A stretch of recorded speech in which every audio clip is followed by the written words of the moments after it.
Hey guys, this is Mike from Eldorado Guitars, and I am back today with you with a new series that I'm calling Why I Love This. It can be some simple stuff like gear, why I love this guitar, why I love this amp, why I love this pedal, but I'm also going to cover some other things like why I love this sound, or why I love this band, or why I love this tone. So it's going to be a really cool series talking about, like, hopefully some of the things that, you know, I find really interesting and that I like, and things that, at least on the gear side for me, are things that are kind of like forever keepers, right? Things that will never be for sale. So today I want to start out with one of the most unusual, I don't know, guitars in my collection, which is this, which looks like a Gibson Dave Grohl model, but is actually a built to spec, made to measure Trini Lopez model. I'll tell you the story behind this guitar. We'll do some tones. We'll check about like how this guitar makes me feel. You know, every guitar has a feel when you play it. So I want to talk about that a little bit too. But first, let's talk about the story behind this guitar. So, story behind this guitar is actually kind of strange. So I think it was in 2021, I decided that I wanted a Dave Grohl model guitar. And I ultimately did end up purchasing one, but it was one of the gold ones, and it had a really nasty headstock repair. The guitar itself was fine, but there was a couple of things about the guitar I didn't really love. I didn't really love the neck, was the biggest one. The Dave Grohl model neck is a very big neck, and it's kind of a U-shaped neck. So it's like this really large U shape.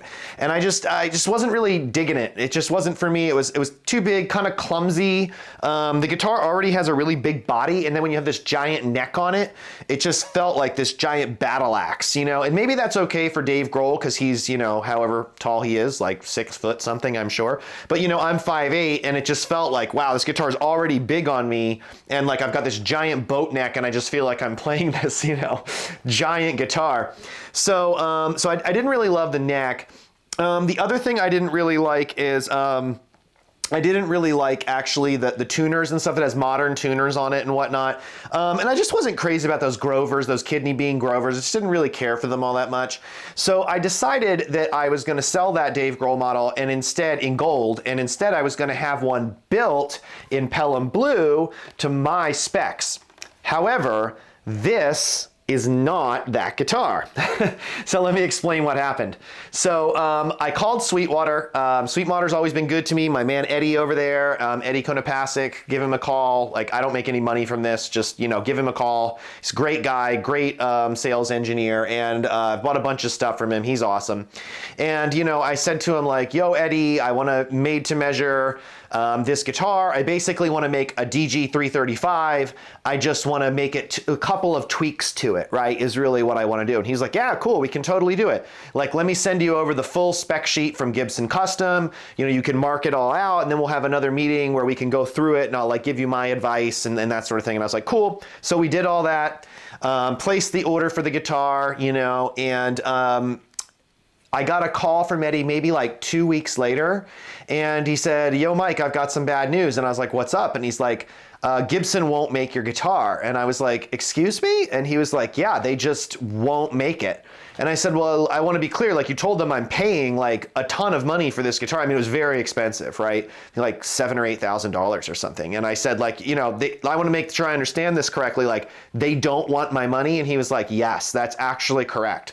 They will not make the guitar. He said, I know they used to make made to measures that were very similar to artist guitars. They allowed you to do that. But he said, you know, now they do not allow you to do that anymore. Like, new rule, they don't do that. So he said, I can't, no things that look close to the Dave Grohl, no things that look close to the Adam Jones, no things that look close to a Slash. Like, they're just not doing it anymore.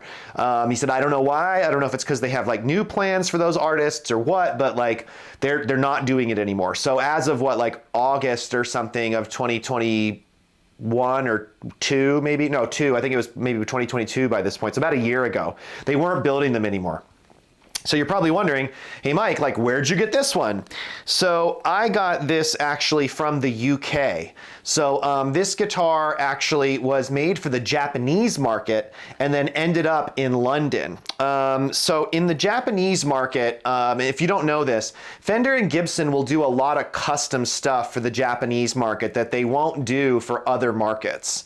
And the reason why is because Japan has a lot of wealthy collectors. That's the real answer. Japan has a lot of guitar players actually, and a lot of wealthy collectors.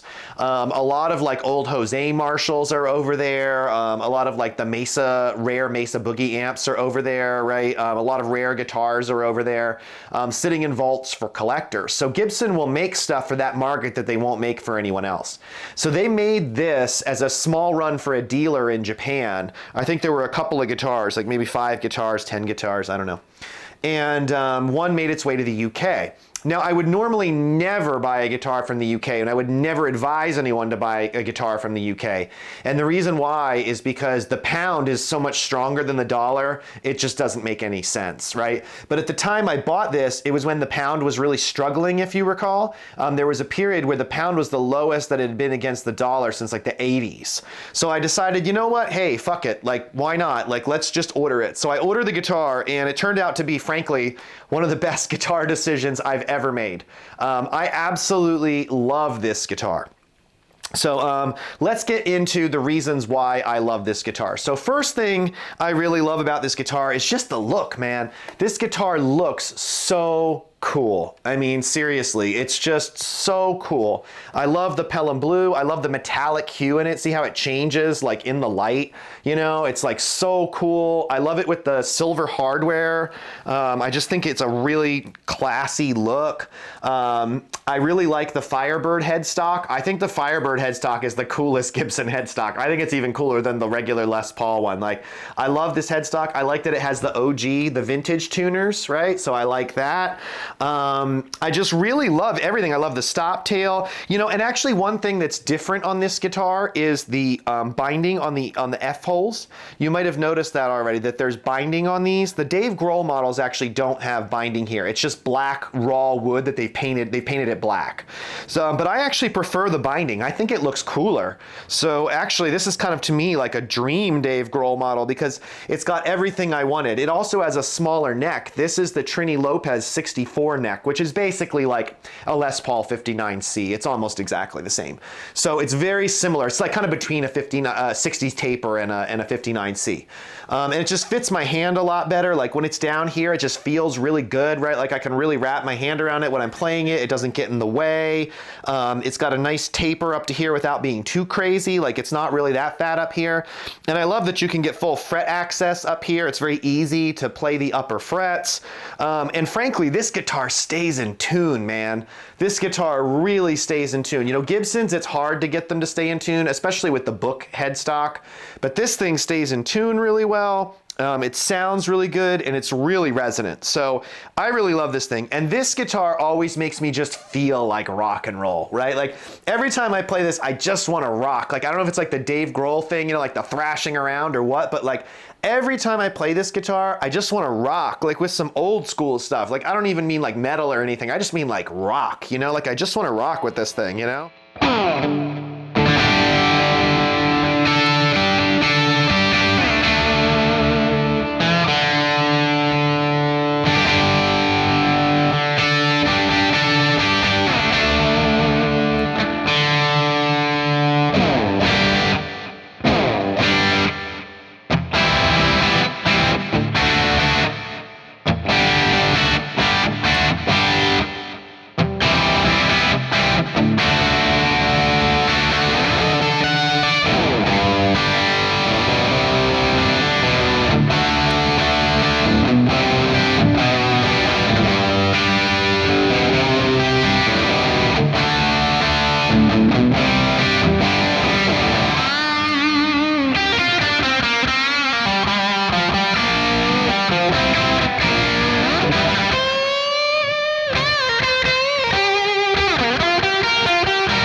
Sorry, I kind of botched the end there. But you get my point. Like, I just want to rock with this thing, you know? I mean, it sounds so good to just, you know, beat into this thing. It really just like takes digging in very well, you know?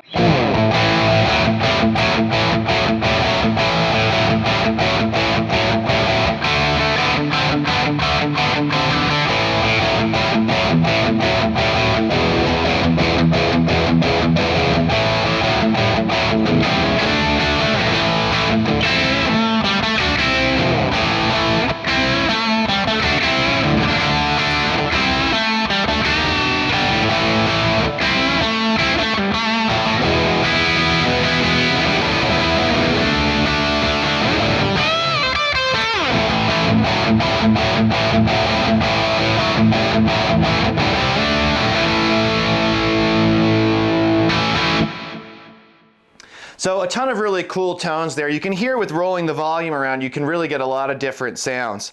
I did change the pickups in this. The pickups have been changed to a Lawler F-spaced Imperial high wind in the bridge, and then a regular Lawler Imperial in the neck. And I think this is a really, really, really great balance for this guitar. You know, every time you put a new pickup in a guitar, you change the pickup. It's not really about the pickup necessarily.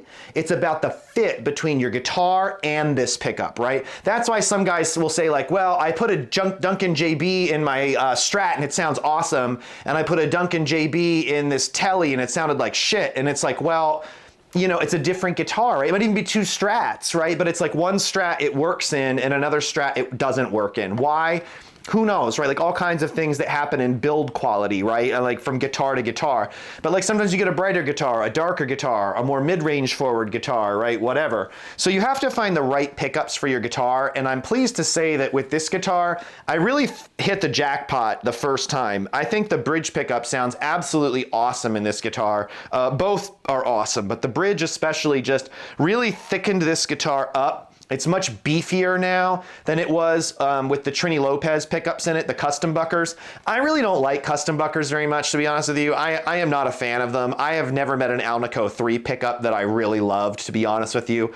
So I think that these sound a lot better. And the neck sounds super awesome. You can do a bunch of cool tones with it. Like you can turn the volume down and you can actually get some really good like clean tones. So I'll turn the volume down to like, you know, 1.5 or 2 here. And I'll put on the neck pickup, and I've turned the tone down a little bit too to take some of the edge off, and you're gonna hear it just sounds great.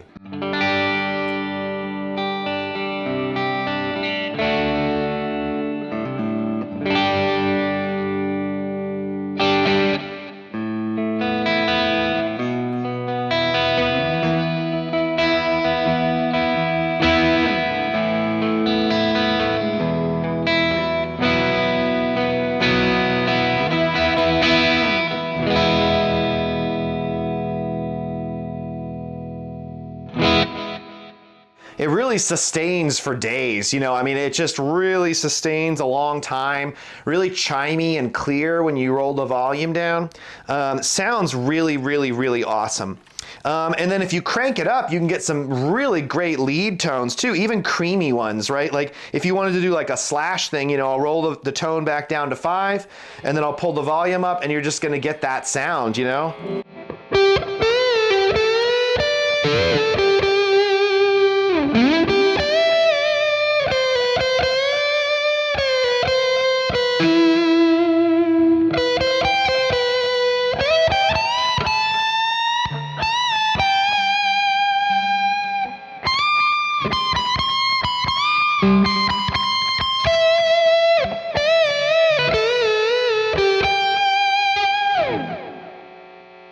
Or you can turn the tone up and get like a really kind of biting lead tone, but in a neck sound. It sounds really cool. Check it out.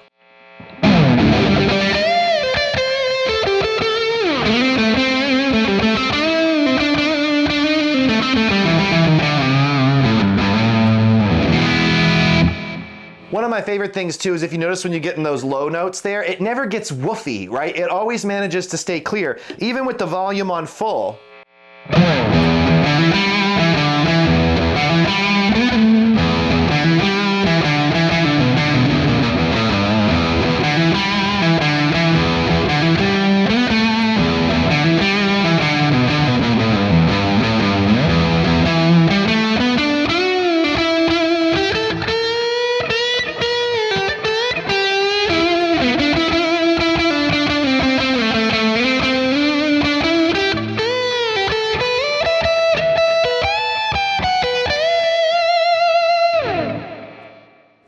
just really sings, you know? It's just like, this guitar, just every position just sounds awesome, right? And it's like, you know, you can get those really thick neck tones. You can even get brighter neck tones by turning down the, brighter bridge tones by turning the volume down lower. You can get some old school kind of grind, you know, like a Ryan Adams kind of thing, you know, like.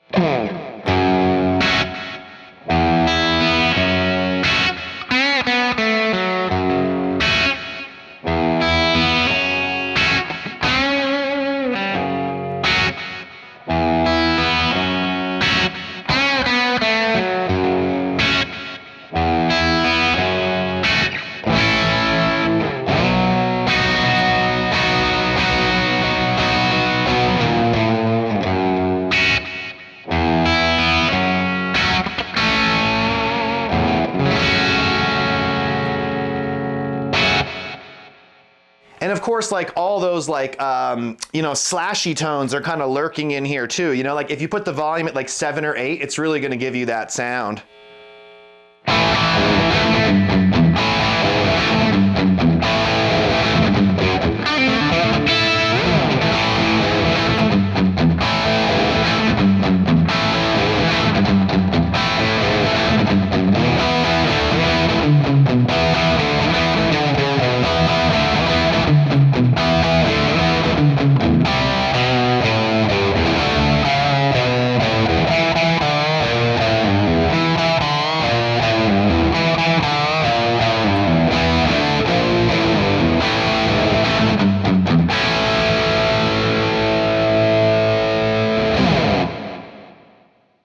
And this guitar can even get really heavy. Like I'll come over here and turn up the gain real fast.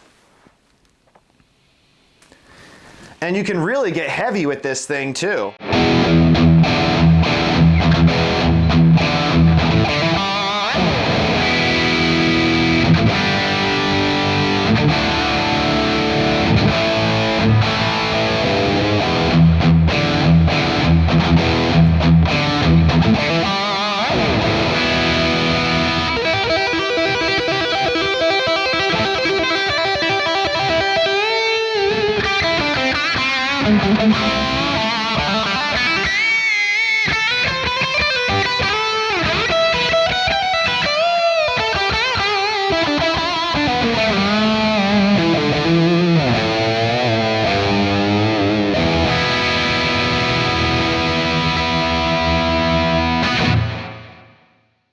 It's almost impossible to get a bad sound out of this guitar.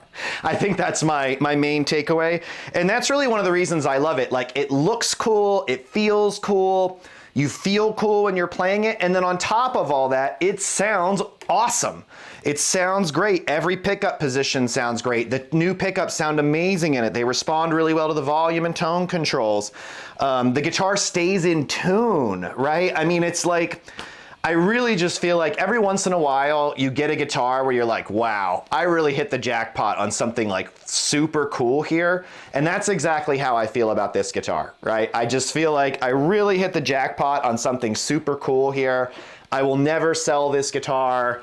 It's amazing. It sounds great. It plays great. It feels great. It looks great. I mean, that's why I love this guitar. It's really like, of all the guitars I have in here, this might be the most perfect one.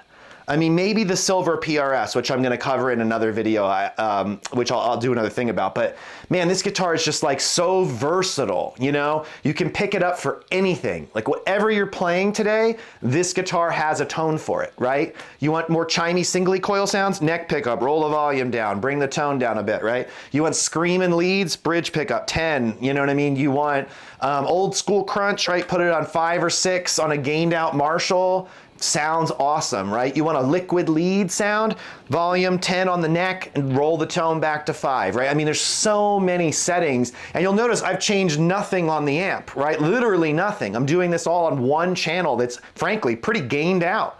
So, I mean, it's an absolutely amazing guitar. If you ever find one, check it out, grab it, don't think about it, shoot first, ask questions later.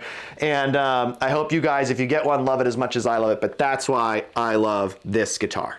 Thanks everybody again. I'm Mike from Eldorado Guitars. If you like this video, please like and subscribe. I'm also interested in your feedback. If you've stuck around this long, I'm interested in your feedback about my new audio and visual setup as well. I'm sure you noticed the guitar tones have improved a lot, and the mic sounds for me have improved a lot. So threw a couple bucks at it and hoping to get a better result for you guys. All right, everybody. This is Mike from Eldorado Guitars. Thanks for hanging out. See ya.